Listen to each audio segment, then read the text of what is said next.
नमस्कार साथीहरू, म तपाईहरूकै कथा भन्ने साथी जमिन राई। आजको कथा धनको घमण्ड शीर्षकको रहेको छ र यो कथा कक्षा 4 को मेरो नेपाली किताबबाट लिएको हो।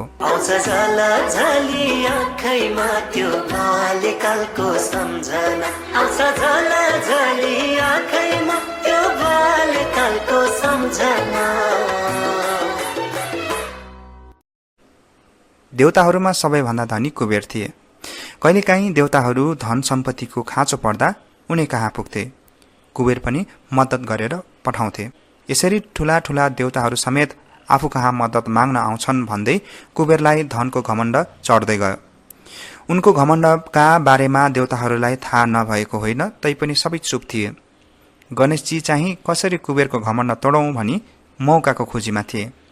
एक दिन कुबेरले ठूलो भोजको आयोजना गरे। सबै देवी देवतालाई निम्तो गरियो।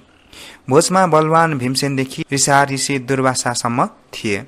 सबैजना कुबेरको ठाँट बाटदेखि दङ्ग र आश्चर्यचकित भए। एकछिनपछि ठूलो भुँडी हल्लाउँदै गणेशजी पनि त्यहीँ पुगे। कुबेरले गणेशजीलाई देख्ने बित्तिकै बडो सम्मानका साथ भित्र लगे। उनलाई विभिन्न प्रकारका खानेकुरा खुवाउन थालियो। गणेशजी आफ्ना अगाडि भएका सबै खानेकुरा सिद्ध्याउन थाले। उनलाई खुवाउन मान्छेहरूले दौडा दौड गर्दै खानेकुरा ल्याए। जति खानेकुरा ल्याए पनि गणेशजी एकै गाँसमा सिद्ध्याइदिन्थे। गणेशजीलाई खानेकुरा थप्दा थप्दै पकाएका सबै खानेकुराहरू सकिए। अझ पनि गणेशजीको पेट भरिएको थिएन। उता भान्सामा अरू खानेकुरा तयार पारिँदै थियो। यता गणेशजी अझै खानेकुरा ल्याऊ भन्दै माग्दै थिए। खानेकुरा ल्याउन ढिलो भयो भनी गणेशजी आफै भान्सामा पुगे। पकाउँदा पकाउँदैका खानेकुरा झिक्दै खान थाले। भान्सामा पनि सबै खानेकुरा सिद्धियो। गणेशजी मलाई अझ खानेकुरा चाहियो भन्दै कुर्लन थाले। कुबेरले गणेशजीसँग बिन्ती गर्दै भने, अब त नपकाएका दाल चामल र तरकारी मात्र छन्, केही छिन पर्खनु पर्यो। गणेशजी झन गर्जँदै, खोइ कहाँ राखेका छ, त्यही भए पनि ल्याउनु पर्यो भन्दै भण्डारतिर लागे। भण्डारमा भए भरका सबै अन्नहरू त्यत्तिकै खाइदिए। गणेशजीले खाएर भण्डार पनि रित्तो पारे। खोइ त अरू अन्नहरू कहाँ छन् भन्दै गणेशजी उफ्रन थाले। कुबेरले आफ्नो त्यत्रो भण्डार पनि रित्तो भएको देखि उनको हंसले ठाउँ छोड्यो। कुबेर डराउँदै भन्न थाले, अब त भण्डारमा सबै थोक सकियो, केही छिन पर्खनुहोस्, म बाहिरबाट मगाउँछु।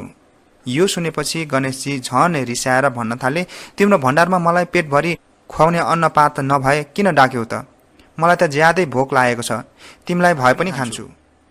गणेशजीको यो कुरा सुनेपछि कुबेर डरले भाग्न थाले। कुबेर अघि अघि भाग्दै गए भने गणेशजी पछि पछि लखेट्दै गए। धेरै बेरको दौडा दौडपछि कुबेर कैलाशमा शङ्करजीलाई गुहार्न पुगे। कुबेरलाई देखेपछि शङ्करजीले भन्नुभयो, कुबेर किन यसरी आत्तिएका, के भयो? कुबेर हात जोड्दै भन्न थाले, प्रभु मैले बिराएँ, मेरो ज्यान बचाउनुहोस्, मैले बित्थामा आफ्नो धनको घमण्ड गरेँ। शङ्करजीले गणेशजीलाई पनि सोध्नुभयो, किन गणेश, कुबेरलाई किन लखेटेको? गणेशजीले भने, भगवान, कुबेरले मलाई निम्तो डाकेर पेटभरि खान दिएनन्, भोकै छु।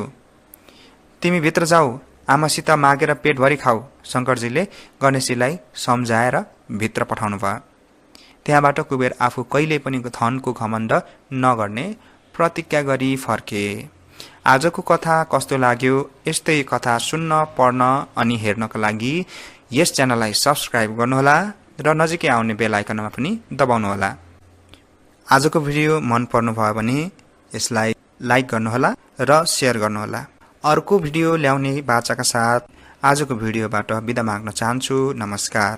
आउँछ झलझली आँखैमा त्यो बाल्यकालको सम्झना, आउँछ झलझली आँखैमा त्यो बाल्यकालको सम्झना।